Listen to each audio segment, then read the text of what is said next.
Assalamualaikum, perkenalkan nama saya Khairul Ikhwan dengan NIM 190510079. Dengan video ini saya ingin memaparkan jawaban-jawaban dari pertanyaan berupa ujian akhir yang diberikan oleh Bapak Arif Rahman selaku dosen mata kuliah hukum jaminan. Soal pertama, apa yang dimaksudkan dengan asas pelekatan vertikal dan asas pemisahan horizontal di dalam UU PA? Asas pemisahan horizontal adalah asas dalam hukum pertahanan yang diatur dalam hukum adat. Berdasarkan asas pemisahan horizontal, maka tanah terlepas dari segala benda yang melekat padanya. Asas pemisahan horizontal, hak-hak atas tanah yang merupakan sifat asli hak-hak dalam hukum adat tetap dipertahankan tetapi disesuaikan dengan kenyataan kebutuhan masyarakat masa kini. Hak atas tanah tidak meliputi pemilikan atau atas bangunan yang ada di atasnya. Kemudian ada asas pelekatan vertikal adalah asas pemilikan tanah dan segala benda yang melekat padanya sebagai suatu kesatuan tertancap menjadi satu. Prinsip KUA Perdata menganut pelekatan vertikal. Soal nomor 2 yaitu jelaskan apa yang dimaksudkan dengan privilege di dalam KUA Perdata beserta contohnya. Hak privilege merupakan jaminan khusus yang didasarkan pada undang-undang. Hak privilege atau hak istimewa adalah hak yang didahulukan. Mengenai hak privilege dapat dilihat dalam pasal 1134 Kitab Undang-Undang Hukum Perdata. Menurut J. Satrio dalam bukunya yang berjudul Hukum Jaminan, Hak Jaminan Kebendaan, mengatakan bahwa dari perumusan dalam 1134 KUH Perdata tampak bahwa hak istimewa diberikan oleh undang-undang, artinya piutang-piutang tertentu yang disebutkan oleh undang-undang secara otomatis mempunyai kedudukan yang didahulukan. Hak privilege ini bersifat aksesorir dan tidak dapat berdiri sendiri.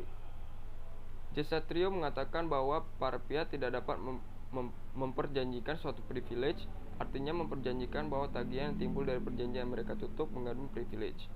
Privilege lain daripada gadai, hipotek, hak tanggungan, dan fidusia, ia bukan merupakan hak kebendaan. Pemilik hak tagih yang diistimewakan pada asasnya tidak mempunyai hak-hak lebih dari orang lain. Ia juga tidak mempunyai hak untuk menjual sendiri benda-benda atas mana ia mempunyai hak yang didahulukan untuk mengambil pelunasan. Tidak mempunyai hak yang mengikuti bendanya kalau benda itu ada di tangan pihak ketiga atau droit de suite.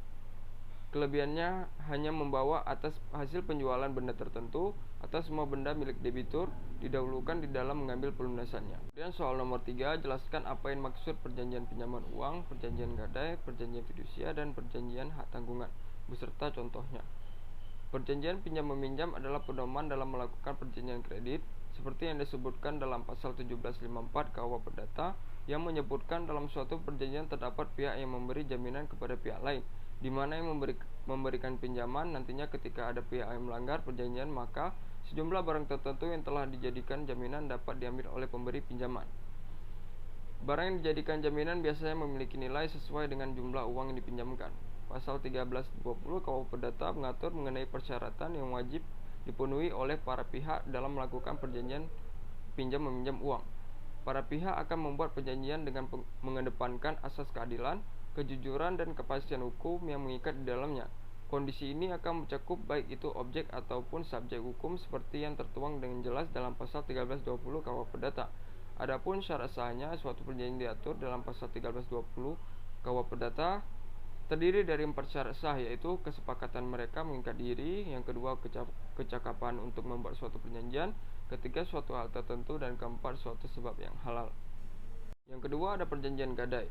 Pasal 1150 KUH Perdata mendefinisikan gadai sebagai suatu hak yang diperoleh kreditur atas suatu kebendaan bergerak yang diserahkan kepadanya oleh seorang debitor atau oleh seorang lain atas nama debitur, dan yang memberikan kekuasaan kepada kreditur untuk mengambil pelunasan dari barang tertentu secara didahulukan dari para kreditor lainnya.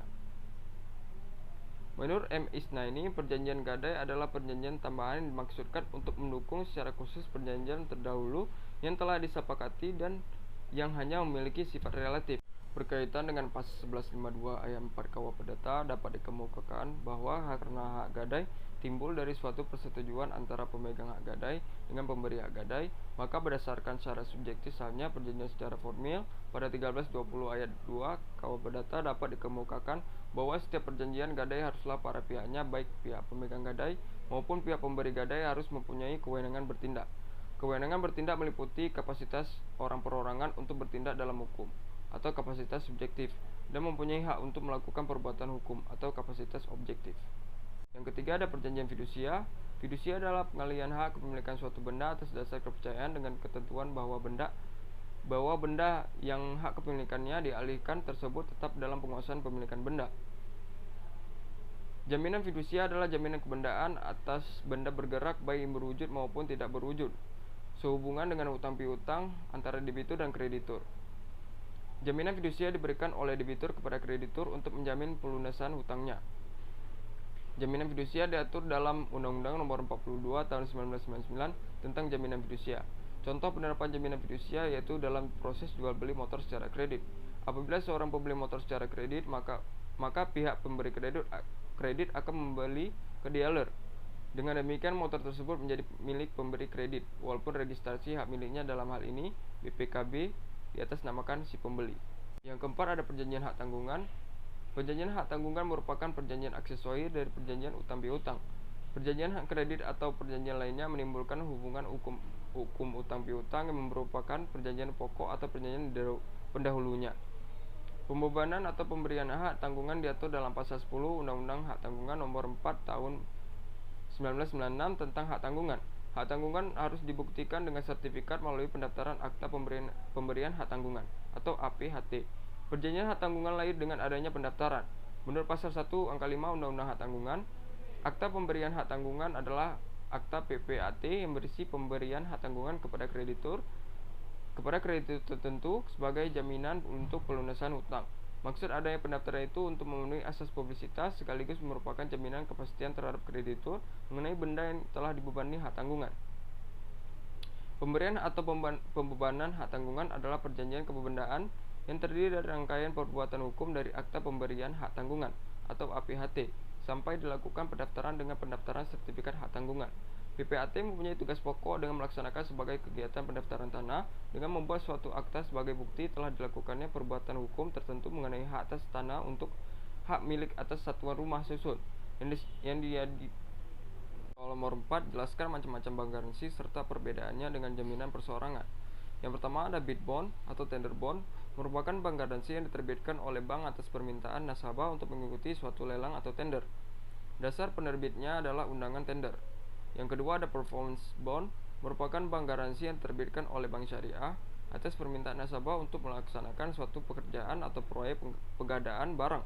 Dasar penerbitnya adalah pengumuman pemenang tender, surat perintah kerja, purchase order, dan surat perjanjian borongan. Yang ketiga ada advance payment bond, merupakan bank garansi yang diterbitkan oleh bank atas permintaan nasabah untuk penarikan uang muka atas suatu pekerjaan atau pengadaan. Dasar penerbitnya adalah kontrak kerja, surat perjanjian kerja, dan surat perjanjian borongan. Yang keempat ada retention bond, merupakan bank garansi yang diterbitkan oleh bank atas permintaan nasabah sebagai jaminan atas pemeliharaan perawatan setelah suatu pekerjaan atau proyek selesai. Dasar penerbitnya adalah kontrak kerja, suatu perjanjian kerja, surat perjanjian borongan, berita acara serah terima, dan addendum kontrak. Yang kelima ada purchasing bond, merupakan bank garansi yang diterbitkan oleh bank atas permintaan nasabah sebagai jaminan atas terlaksananya suatu pembelian barang. Dasar penerbitnya adalah purchase order dan kontrak jual beli. Yang keenam ada payment bond, merupakan bank garansi yang diterbitkan oleh bank atas permintaan nasabah, misalkan untuk persyaratan pembayaran ke supplier dalam suatu sistem keagenan atau distributor bank dan jasa. Dasar penerbitnya adalah suatu pengangkatan atau penunjukan keagenan distributor dan permintaan penerbitan bank garansi dari pabrik. Yang ketujuh ada custom bond, merupakan bank garansi yang diterbitkan oleh bank atas permintaan nasabah, misalkan menangguhkan bea masuk barang selagi menunggu keputusan dari Departemen Keuangan atau Ditjen Bea dan Cukai yang membebaskan bea masuk atau barang tersebut. Dasar penerbitnya adalah surat keputusan Departemen Keuangan. Jaminan perorangan dan bank garansi adalah bentuk penanggungan yang ada dalam pasal 1820 KUH Perdata yang berbunyi, penanggungan ialah suatu persetujuan di mana pihak ketiga demi kepentingan kreditur mengikat diri untuk memenuhi perikatan debitur bila debitur itu tidak memenuhi perikatannya. Perbedaan terletak pada siapa pihak ketiga yang memberikan penanggungan tersebut. Apakah pihak ketiga tersebut adalah orang perorangan, badan hukum, atau bank? Soal nomor 5, apa yang maksud dengan resi gudang dan proses terjadinya resi gudang? Jelaskan dengan contoh. Resi gudang merupakan fasilitas pembiayaan dan pemasaran produk bagi petani maupun kalangan pengusaha.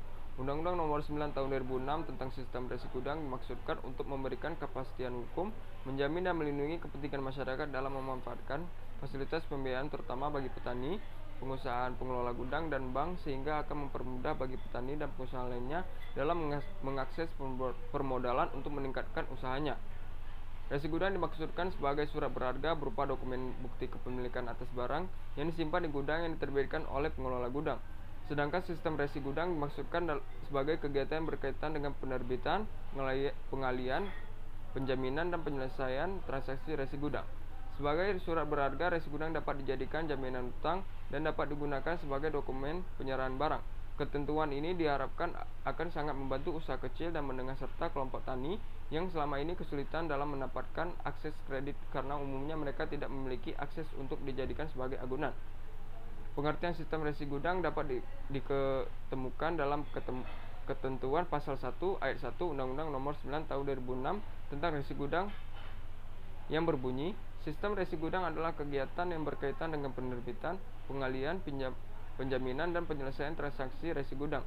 Sejak diluncurkan percontohan sistem resi gudang di Makassar pada 7 Maret 2003, kredit yang disalurkan telah dimanfaatkan oleh eksportir sebagai modal kerja.